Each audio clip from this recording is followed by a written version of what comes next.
હર્ષભાઈ હવે સ્ટોરી જણાવી દઈ. હર્ષભાઈ હવે આપણે વિડીયોની અંદર સ્ટોરી કયો બધાને કે સોમનાથની શું છે.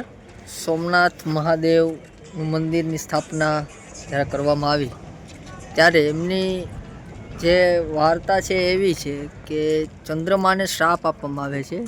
દક્ષ પ્રજાપતિની 27 દીકરી એટલે કે 27 નક્ષત્ર એમની હારે એમના લગ્ન કરવામાં આવેલા હતા અને સવિશેષ પ્રેમ તે રોહિણી નક્ષત્રને કરતા, જેથી કરીને બાકીની 26 પત્નીઓ એનાથી રોષ પામતી, દુઃખ પામી હતી. બહુ લાંબી સ્ટોરી છે. ત્યારબાદ એમને શ્રાપ આપવામાં આવેલ. પછી તેમના શ્રાપના નિવારણ માટે શિવજી પાસે તપસ્યા કરી અને આ મંદિર એવી રીતે શિવલિંગ સ્થાપના કરી અને પોતાના ભૂલની માફી માંગી. અને ત્યારથી સોમનાથ મહાદેવ, આપણે જોયું હોય તો ચંદ્રને આપણે સોમ કહીએ, એટલે સોમવાર છે એ ચંદ્રવાર કહેવાય છે સંસ્કૃતમાં. એટલા માટે આ મંદિર, આ શિવલિંગનું નામ સોમનાથ રાખવામાં આવે છે.